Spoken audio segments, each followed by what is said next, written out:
Bueno, buenos días a todos. Nuestro próximo invitado nos acompaña desde Colombia, el doctor Reisner de Jesús Ravelo Méndez. Es licenciado en Ciencias Sociales con énfasis en Desarrollo Social, es especialista en Pedagogía, magíster en Desarrollo Educativo y Social, doctor en Ciencias Sociales y Niñez y Juventud. Es profesor posgrado en la maestría en educación del Departamento de Posgrado de la Universidad Corporación Iberoamericana. Es docente de áreas transversales de la Facultad de Ciencias Sociales y Humanidades, Universidad de Cundinamarca, tutor pedagógico del Instituto de Educación a Distancia de la Universidad de Tolima. Su ponencia refiere a educación superior inclusiva, debates y tendencias contemporáneas en América Latina. Bienvenido, doctor. Cordial saludos a todas y a toda la maestra María Eugenia, al maestro Diego, a la maestra Diana por la organización de este congreso y por invitarme. Les cuento lo siguiente, yo había proyectado, y así lo tengo en la diapositiva, iniciar esta reflexión con un cuento, pero el maestro Aldo Rodríguez se me adelantó, me dejó sin cuento. Y el maestro me ha dejado sin cuento, entonces ahora vamos a iniciar con una canción que se llama una cumbia colombiana, La Pollera Colorá. Quiero de esta manera iniciar estas reflexiones para eh, convocar a la música y pensar en la música como una posibilidad de la inclusión, de la cooperación, del encuentro. Y todo esto dado por la sensibilidad que tiene el arte y por supuesto la música. Entonces, a continuación voy a proyectar lo que llamaríamos el himno musical de Colombia. Espero que al final no me vayan a descontar los 4 minutos de la canción. Esta no hace parte de ese tiempo. Dejada por los africanos, cumbia cumbiera, para que la bailes como tú. Bueno, ese es el himno musical de Colombia. Por aquí se está acercando a mi primogénito, Jesús Manuel. Mi hijito ya se está listando que sale para el colegio. Hijito, ves a organizarte que yo voy a dictar aquí una reflexión. Chao. Bueno, así son los niños. Ellos aparecen cuando saben que no queremos que se aparezcan. La reflexión en torno a esta canción es, digamos, se asume como el himno musical de Colombia. Hay varias canciones de esta trascendencia, pero yo prefiero esta porque con esta nací, con esta me crié y con esta vivo todos los días. Se llama La Pollera Colorada. Lo pueden buscar allí en internet y escucharla ya de manera más detenida. ¿Por qué también inicio con esta canción? Porque, digamos, es también una representación de la interculturalidad, de lo interétnico, de lo que somos, digamos, como latinoamericano, producto de la tres grandes cruces. Vemos en ese baile el tambor, que es de origen africano. Todo el tiempo escucharon ta, ta, ta, eso es de origen africano.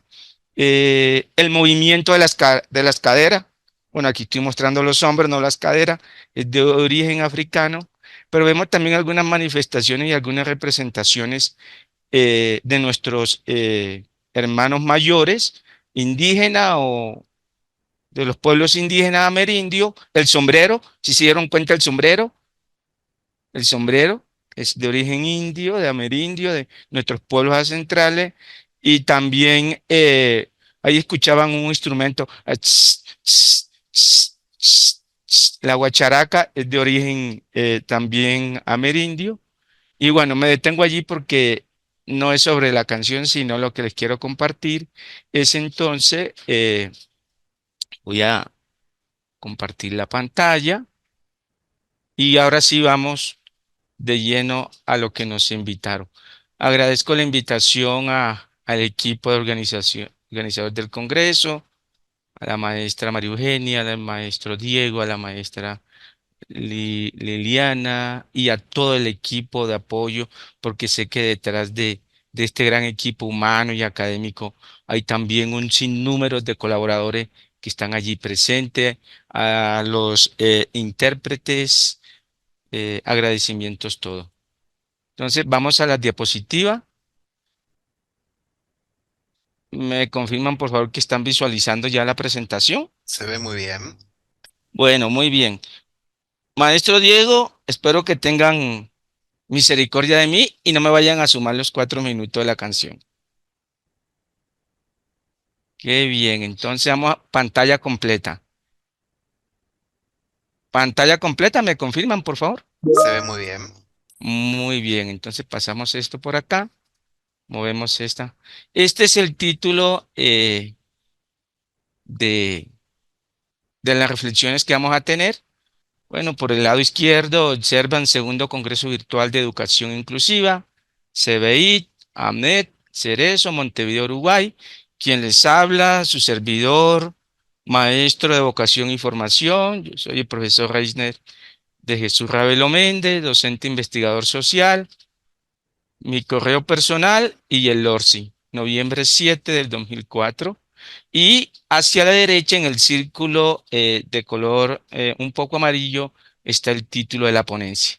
Educación superior inclusiva, debates y tendencia contemporánea en América Latina. Repito el título de la presentación: Educación superior inclusiva, debates y tendencia contemporánea en América Latina. Agradecemos nuevamente, serán reiterativos los agradecimientos a NET, a la Dirección General de Educación de Secundaria, al Cerezo y al CBI por su organización. Esta es la pregunta. Quiero contextualizar. Esta ponencia es el resultado de un artículo y el artículo fue derivado de un ejercicio de investigación que se hizo, es decir, una investigación desarrollada, terminada, y de esa investigación que se desarrolló se derivaron varios productos. Uno es este artículo que yo voy a socializar solo algunas cosas, no va a ser el artículo completo. Y la pregunta de la investigación es: ¿cuál es el estado actual de la investigación sobre educación superior inclusiva en los países de Chile, Colombia, Ecuador, México y Perú? Esa es, digamos, la pregunta. Por lo tanto, en ese contexto, en 5 países de América Latina. Y lo que quisimos es indagar y tener, digamos, una aproximación de cuál es el debate y las tendencias de la educación superior inclusiva en estos países. ¿Cómo fue la metodología? ¿Cómo se hizo el ejercicio investigativo y particularmente de este artículo? Se revisaron, fue una metodología de revisión literaria, digamos documental, es una investigación documental. Se revisaron 50 artículos publicados, 50 artículos sobre este tema, ¿no? Los 50 artículos fueron definidos porque tenían un elemento en común, y era que abordaban la educación superior inclusiva de los distintos países que ya mencioné: Chile, Colombia, Ecuador, México y Perú. Ese es ahí, digamos, un elemento de la metodología. Eh, en un primer momento se identificaron alrededor de unos 150 artículos, y después, haciendo, digamos, el criterio de definición de los artículos que respondieran y fuesen concretos a los intereses de la investigación, se definieron, digamos, 100. Y en un tercer momento de seleccionar, tomando en cuenta el título, las palabras clave, la pregunta de investigación que mostraban los artículos, haciendo ese cruce con los 3 elementos: título, palabras clave y resumen de la investigación, se seleccionaron lo que considerábamos que eran los 50 artículos que daban cuenta de el estado y el debate de la educación superior en estos países. Entonces, en un primer momento se hizo una búsqueda de la información en buscadores académicos con la palabra clave educación inclusiva en los países que ya mencioné. O sea, primer momento de la metodología fue hacer el hallazgo de la información, levantar la información. Y en un segundo momento, en el ejercicio metodológico, se organizó, se analizó, reflexionó la información en 12 variables. Cuando ya teníamos entonces los 50 artículos definidos, la matriz RADE, organizamos esos artículos por esas 12 variables que ustedes ven allí: títulos, autores y año, revista, volumen y página donde fue publicado, el resumen del artículo, palabras clave, el link de acceso a al documento, la introducción de los 50 artículos, las metodologías que esos artículos utilizaron para ser desarrollados, los resultados encontrados de los 50 artículos, los elementos relevantes de la discusión, las conclusiones que llegaron y las referencias bibliográficas. También quiero aprovechar este momento, antes de continuar, que este es un ejercicio de investigación. Este artículo está publicado en la revista EduCer de una universidad del Perú. Ahora, al finalizar, les voy a compartir el link y es con la autoría de dos compañeros más. Está el profesor Javier Ramírez, que digamos es autor de este artículo. No está con la ponencia, pero la hago a nombre de él también, y de la profesora Zulay, compañera también de la Ibero. Los tres somos los autores del artículo, a los tres represento, pero como ya mencioné, hago yo la ponencia a nombre del equipo. Entonces, cuando ya tenemos esta metodología de estas 12 variables, identificamos cuáles fueron esas tendencias o cuáles son los problemas que los investigadores interesados por el tema de la educación superior inclusiva en América Latina están trabajando hoy. Ese, digamos, fue, digamos, el interés. Bueno, los investigadores de América Latina que están investigando sobre educación superior inclusiva, sobre, sobre qué están hoy esa discusión, sobre cuáles son los estados actuales, cuáles son las tendencias que hay sobre esas investigaciones y sobre todo cuáles son los temas o problemas que se está investigando. Solo voy a referirme a esa parte del, del artículo. No voy a hablar de la totalidad del artículo, sino de los temas y problemas que en esta investigación se identificaron, que están al orden del día en la investigación sobre educación superior e inclusiva. Entonces, les cuento que identificamos tres grandes problemas o temas. Reitero, los investigadores interesados en indagar sobre la educación superior inclusiva en América Latina y en los 5 países que ya yo mencioné, hoy esas investigaciones están orientadas sobre estos tres temas. Por un lado, inclusión e interculturalidad en educación superior, inclusiva, por supuesto. Está el tema, ese es un tema permanente, o por lo menos nosotros lo identificamos como un tema eh, y un problema que hoy se está investigando de manera bastante interesante por los investigadores. Inclusión e interculturalidad en educación superior en América Latina. El segundo tema o problema que identificamos fue educación superior inclusiva como derecho de la persona. La educación superior inclusiva como un derecho humano. Eso es otro tema, es otro problema que está al orden del día. Y un tercer tema o problema que está al orden del día es la discapacidad en estudiantes universitarios.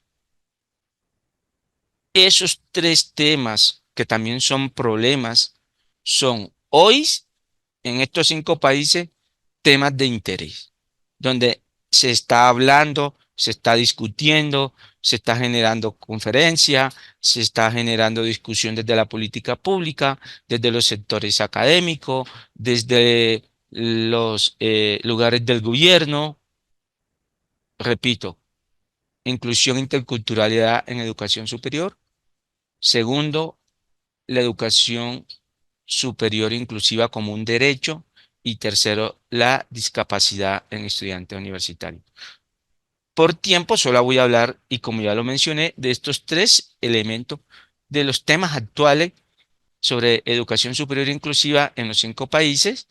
Y a continuación voy a conversar o a reflexionar sobre cada uno de ellos. A continuación haré algunas reflexiones en torno a inclusión e interculturalidad en educación superior inclusiva.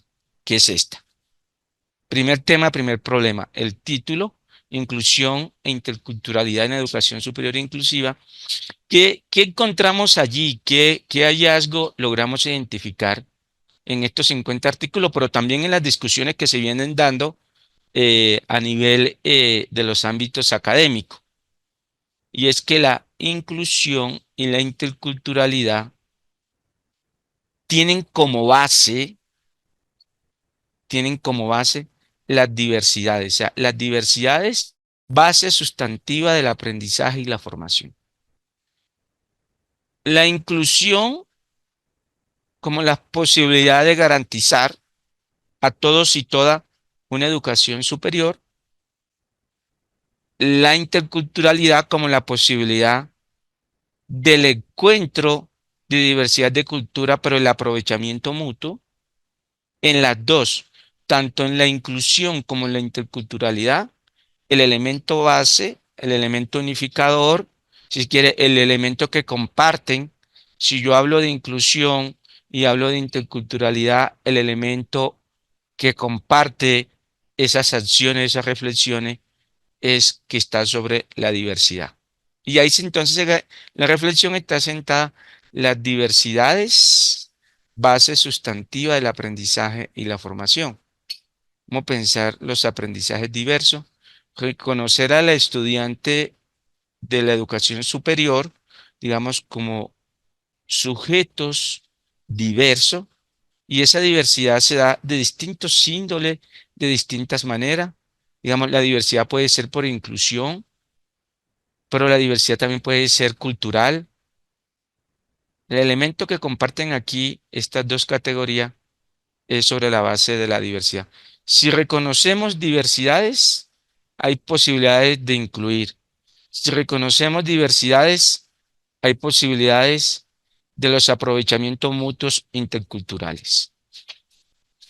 Y lo vemos entonces en la foto que allí coloco, titulado, digamos, es la portada de un informe, Educación Intercultural e Inclusiva, guía para el profesorado. Digamos, vemos cómo se representa, digamos, la inclusión y la interculturalidad, y vemos en el árbol que recoge, lo que recoge esa unidad entre esas dos categorías es lo diverso, es lo diverso. Avanzo, por favor, la segunda reflexión en torno a educación superior inclusiva como derecho a la persona. ¿Qué pasa allí? ¿Qué es lo que sucede allí? O sea, la educación superior inclusiva como derecho de las personas. Ahí logramos identificar y es reconocer las diferencias como base para el aprendizaje. Hay una discreta, llamémoslo así, una discreta diferencia entre diversidad y diferencia. La categoría anterior está sustentada sobre la diversidad. La segunda, el derecho, la educación como derecho, está sustentada como base de la diferencia. Reconocer las diferencias como base para el aprendizaje. Pero fundamentalmente, si queremos pensar en una educación como derecho y que sea una educación inclusiva como derecho, hay que garantizar la universalidad. la educación como derecho tiene que ser universal para todos y para todos sin distinción. Primer elemento, educación como derecho y la educación superior inclusiva como derecho es universal para todos y para todas.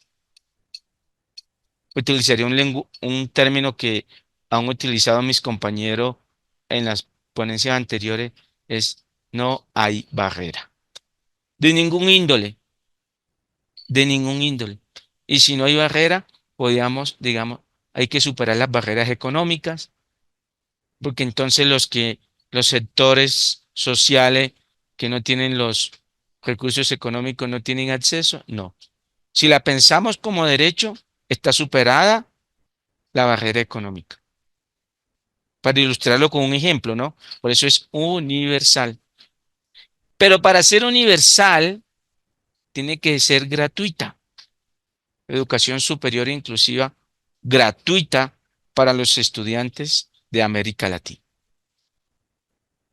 Eso facilita el acceso, que los estudiantes lleguen, que no haya barrera. Pero pensarla como derecho, como categoría y como proceso, no solamente que el estudiante llegue, sino que permanezca.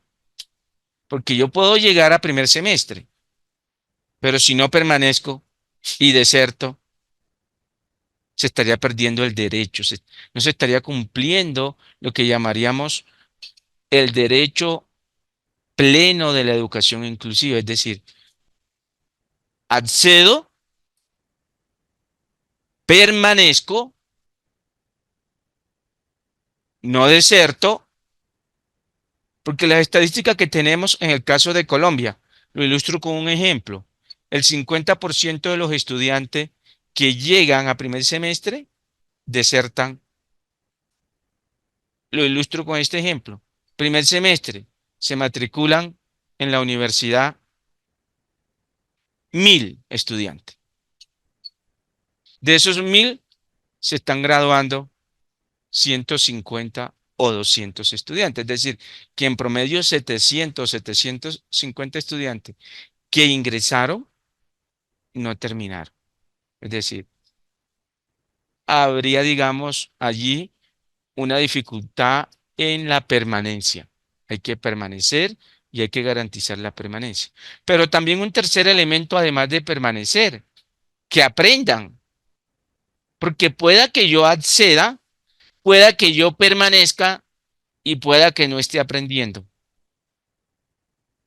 Entonces, miren las complejidades, los matices de pensar la educación superior inclusiva como derecho de la persona.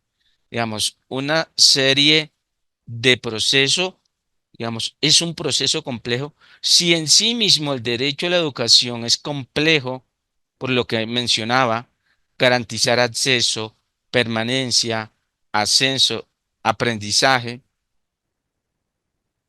en educación inclusiva, los desafíos son de mayor calado.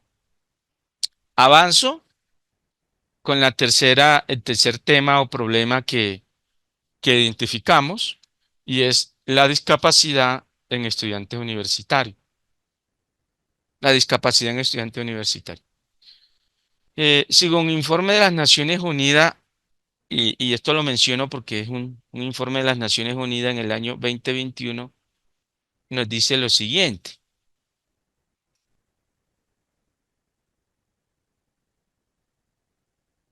Los 1.000 millones de personas con discapacidad son la minoría más grande del mundo y representa alrededor del 15% de la población mundial. Informe de la UNESCO que también ahora les voy a compartir ese informe. Entonces, la minoría más grande a nivel global, a nivel mundial, son las personas con discapacidad y representa alrededor del 15% de la población mundial. Estos porcentajes seguramente van a variar en países. eh, Algunos países tendrán más o menor porcentaje de discapacidad y también el tipo de discapacidades, ¿no? Pero esto lo menciona el informe de las Naciones Unidas. Y si esto, digamos, es la población general a nivel mundial, seguramente esto también está generando unos retos y unos desafíos para las universidades. Y sobre todo pensar las universidades en términos de educación superior inclusiva.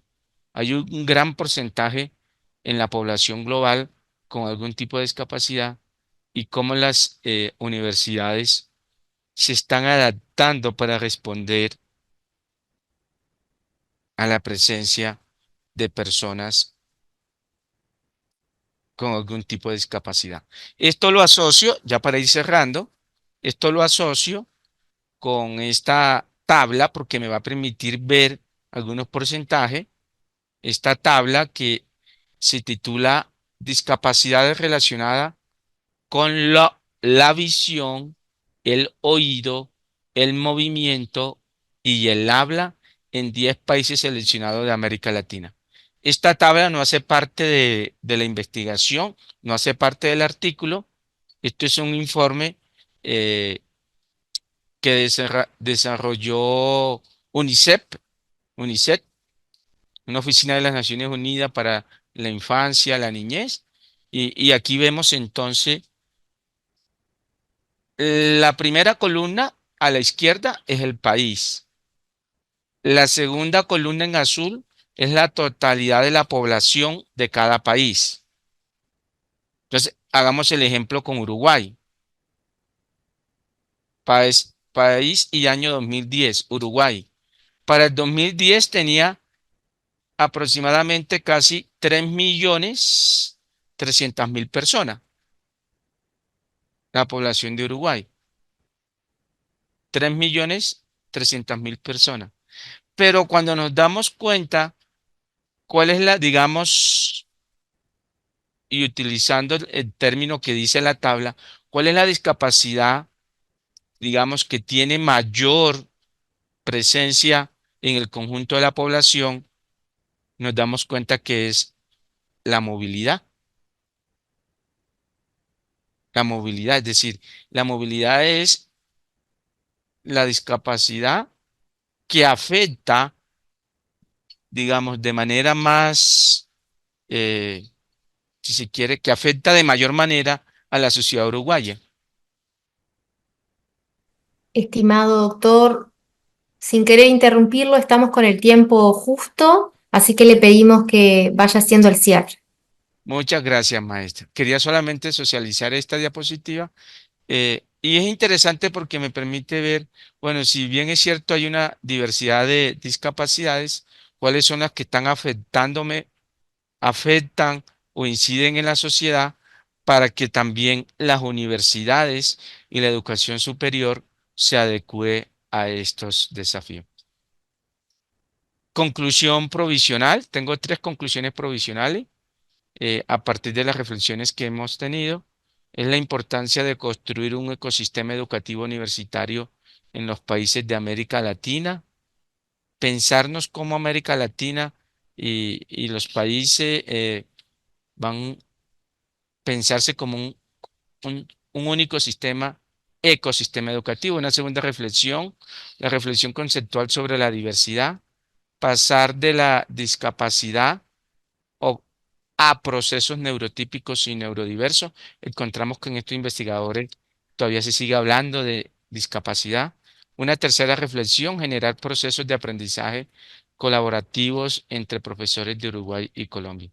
Muchas gracias, siendo 29 minutos 25 segundos, maestra María Eugenia. Muchas gracias por la oportunidad, por la intervención y por escucharme. Muchas gracias. Muchas gracias, doctor, por su ponencia. No tenemos preguntas en este momento, pero quería eh, expresar el impacto que causa tener toda esta visión que acaba de mostrar sobre la situación que tenemos en diferentes países de América Latina, que sin duda nos muestra que estamos todos caminando en el mismo sentido, en conceptos grandes y tan amplios que abordó, como la interculturalidad, la educación inclusiva como derecho, los diferentes conceptos y enfoques de la discapacidad, reconocer la diversidad, y algo que es muy importante, que lo resaltó mucho usted, que quiero volver a decirlo, es aprender de los demás. Así que le agradezco mucho su ponencia, y nos encontramos dentro de un ratito con usted otra vez.